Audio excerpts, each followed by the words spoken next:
हर हर महादेव दोस्तों। करवा चौथ का व्रत आने वाला था। कैलाश पर्वत पर मां पार्वती अपने हाथों में मेहंदी रचा रही थी। भगवान शिव उनसे बोले, क्या बात है देवी, आज आप अपने हाथों पर मेहंदी रचा रही हो, कोई खास आयोजन है क्या? कल करवा चौथ का त्योहार है स्वामी। आपको तो झांति है इस व्रत से मेरा कितना लगाव है। मैं भी प्रतिवर्ष इस व्रत के आने की आस लगाती हूँ, ताकि मैं आपकी रक्षा की कामना हेतु और अपने प्रेम को और भी अटूट बनाने के लिए यह व्रत कर सकूं। देवी, आप तो मेरी शक्ति है। आपके और मेरे प्रेम का तो जन्मों जन्मों का संबंध है। आपकी भक्ति मेरे हृदय को छू जाती है देवी। आपकी भक्ति प्रेरणादायक है, जो पृथ्वी पर प्रत्येक सुहागिन स्त्री का अपने पति के लिए प्रेम और समर्पण का प्रतीक है। स्वामी, मैं इस व्रत को पृथ्वी चाहती हूँ। इस बार बहुत इच्छा है कि मैं भी मनुष्य रूप में सभी स्त्रियों के साथ इस व्रत की पूजा करूं। जैसी आपकी इच्छा देवी पार्वती। यदि आपकी पृथ्वी लोक पर यह व्रत मनाने की इच्छा है तो आपको पृथ्वी लोक पर अवश्य जाना चाहिए। ठीक है स्वामी, तो फिर मैं तैयार हो जाती हूँ। कल प्रातः ही मैं धरती लोक पर करवा चौथ का व्रत मनाने के लिए चली जाऊंगी। अगले दिन सुबह ही मां पार्वती एक बहुत सुंदर स्त्री का रूप धारण कर लेती हैं और धरती लोक पर एक गांव में पहुंचती हैं। वहां पर करवा चौथ की बहुत चहल पहल थी। हर स्त्री ने 16 श्रृंगार किए हुए थे। सुंदर साड़ी, हाथों में कांच की चूड़ियां, गले में मंगलसूत्र, पैरों में बिच्छू पायल और तरह तरह के श्रृंगार। सभी औरतें आपस में बातें कर रही थी। अरे बहन, चलो सब लोग मिलकर वहां घेरा बना लेते हैं, पूजा का समय हो रहा है। हाँ बहन, तुम भी पहुंचो, मैं अपनी बहू को लेकर आ रही हूँ। तभी एक औरत की नजर मां पार्वती पर जाती है। अरे बहन, आओ ना, तुम भी हमारे साथ करवा चौथ की कथा सुनो। बस पूजा प्रारंभ ही होने वाली है। हाँ हाँ, मैं आपके साथ चलती हूँ। तुम तो बहुत सुंदर लग रही हो, पहली बार देखा है इस गांव में। किसी की बहू हो क्या? माँ पार्वती अभी कुछ कहती, उससे पहले एक औरत ने आवाज लगा ली। अरे बहन, जल्दी आओ, पूजा का समय निकला जा रहा है। हम सब बैठ गए हैं, चलो चलो, बाद में बात करते हैं। अभी सब पूजा के लिए बुला रहे हैं। कितना आनंद आ रहा है इन सब के साथ करवा चौथ का व्रत मनाने में। अद्भुत, सब कितने अच्छे स्वभाव की हैं इन सब के बीच। मैं भी पूजा के लिए बैठ जाती हूँ। माँ पार्वती सबके साथ पूजा के लिए बैठ जाती हैं। सब मिलकर करवा चौथ की व्रत कथा और पूजन आरती करती हैं। सचमुच माँ पार्वती के आशीर्वाद से व्रत और पूजन बहुत अच्छे से हो गया। हे गौरी माता, हम सबके सुहाग की रक्षा करना।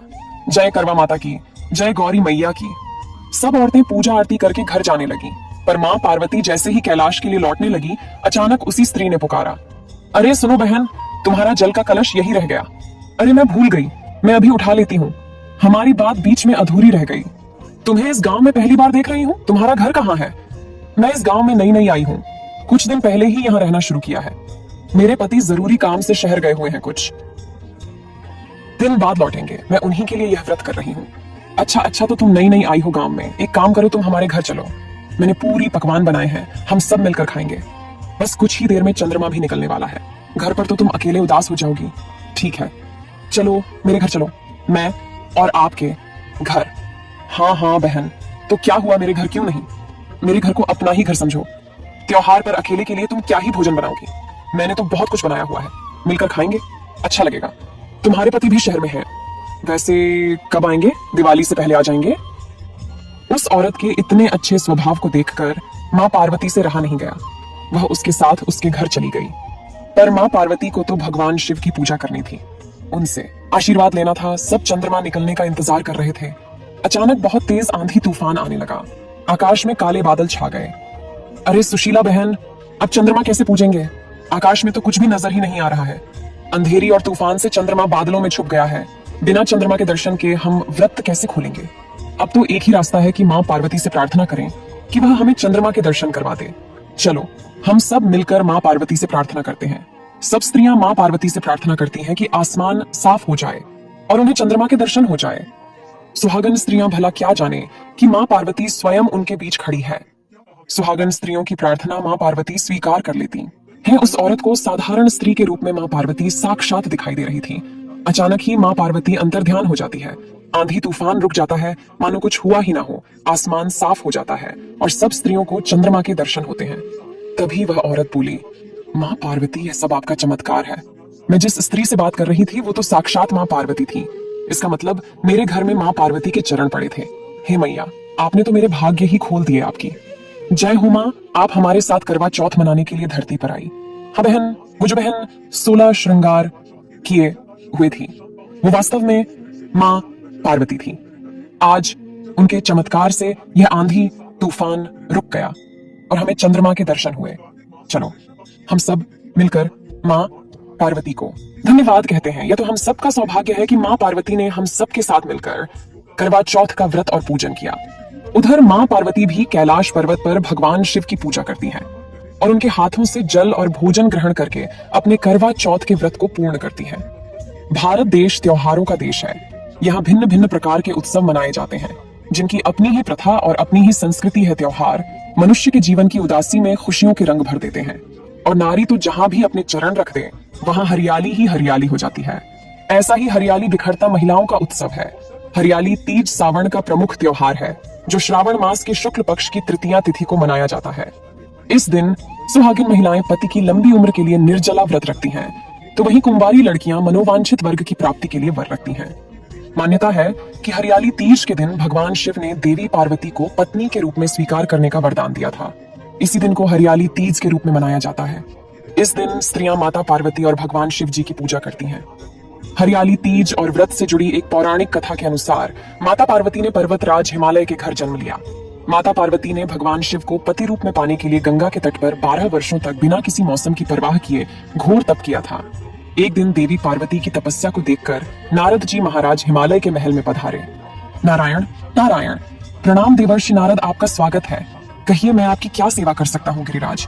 मैं भगवान विष्णु के भेजने पर यहाँ उपस्थित हुआ हूँ। आपकी कन्या पार्वती ने बड़ा कठोर तप किया है। इससे प्रसन्न होकर वे आपकी सुपुत्री से विवाह करना चाहते हैं। इस संदर्भ में मैं आपकी राय जानना चाहता हूँ। देवर्षि नारद, आपने तो यह प्रस्ताव सुनाकर मेरी समस्त चिंताएं ही दूर कर दी। यदि स्वयं विष्णु मेरी कन्या का वर्ण करना चाहते हैं तो भला मुझे क्या आपत्ति हो सकती है। वे तो साक्षात ब्रह्म है। हे महर्षि, यह तो हर पिता की इच्छा होती है कि उसकी सुपुत्री सब सुखों को प्राप्त करे। पिता की सार्थकता इसी में है कि पति के घर जाकर उसकी पुत्री पिता के घर से अधिक सुखी रहे। पर्वतराज हिमालय की स्वीकृति पाकर नारद जी विष्णु जी के पास गए और उनसे विवाह के निश्चित होने का समाचार सुनाया। मगर इस विवाह संबंध की बात जब पार्वती के कानों में पड़ी तो उनके दुख का ठिकाना न रहा। क्या हुआ? पार्वती विष्णु, भगवान से विवाह के बारे में सुनकर तुम दुखी क्यों हो गई?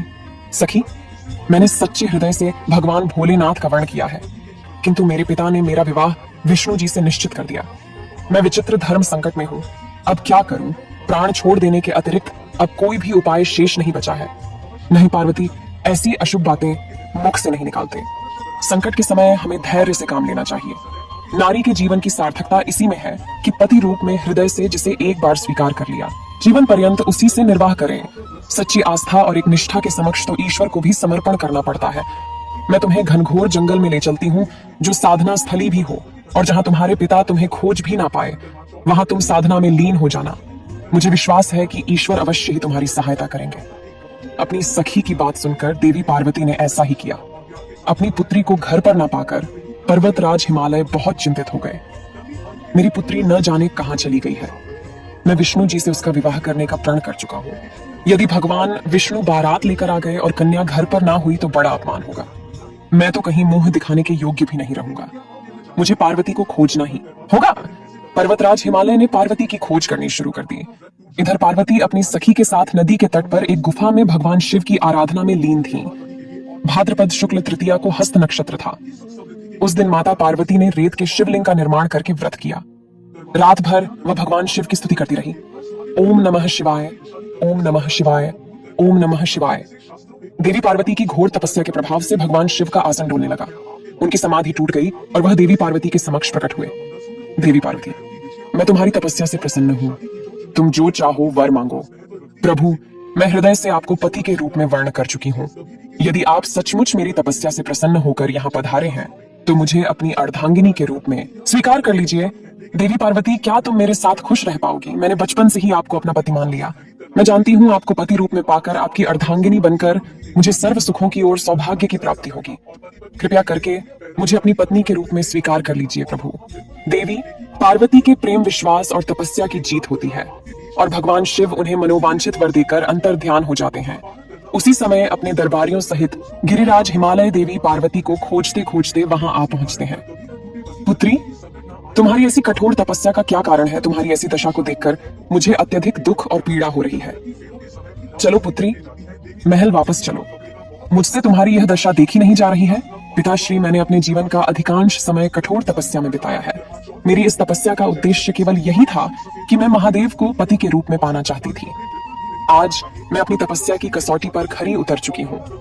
आप क्योंकि विष्णु जी से मेरा विवाह करने का निर्णय ले चुके थे, इसलिए मैं अपने आराध्य की खोज में घर छोड़कर चली आई। अब मैं आपके साथ इसी शर्त पर महल वापस जाऊंगी कि आप मेरा विवाह विष्णु जी से न करके महादेव से करेंगे। देवी पार्वती के दृढ़ निश्चय को देखकर पर्वतराज हिमालय मान गए और देवी पार्वती को घर ले गए। कुछ समय के पश्चात समस्त विधि विधान से भगवान भोलेनाथ और देवी पार्वती का विवाह संपूर्ण हुआ।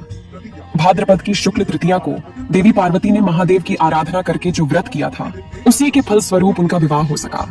भगवान शिव के वरदान के कारण उस दिन से हरियाली तीज का व्रत प्रारंभ हो गया। कहा जाता है कि जो कोई सुहागन स्त्रियां और कुंवारी कन्याएं इस व्रत को करती हैं, भगवान भोलेनाथ और माता पार्वती उन्हें मनोवांछित फल देते हैं। इसलिए सौभाग्य की इच्छा करने वाली प्रत्येक युवती को हरियाली तीज व्रत पूरी निष्ठा तथा आस्था से करना चाहिए। हरियाली तीज के त्योहार का मजा ही कुछ अलग है। यह त्योहार खुशियों का प्रतीक है। हरियाली तीज में हरी चूड़ियां, हरे वस्त्र पहनने, 16 श्रृंगार करने और मेहंदी रचाने का विशेष महत्व है। इस त्योहार पर विवाह के पश्चात पहला सावन आने पर नव विवाहित लड़कियों को ससुराल से बुला लिया जाता है। शास्त्रों के अनुसार भगवान शिव और देवी पार्वती ने इस तिथि को सुहागन स्त्रियों के लिए सौभाग्य का दिन होने का वरदान दिया है। ऐसी मान्यता है कि इस दिन जो सुहागन स्त्रियां भगवान शिव और देवी पार्वती की पूजा करती हैं और मां पार्वती की तरह ही तीज का व्रत और त्योहार करती हैं, उनको सुख सौभाग्य की प्राप्ति होती है और उनके परिवार में सदैव खुशियां और हरियाली छाई रहती है। दोस्तों, कमेंट में हर हर महादेव अवश्य लिखें और वीडियो को लाइक और चैनल को सब्सक्राइब जरूर करें। धन्यवाद।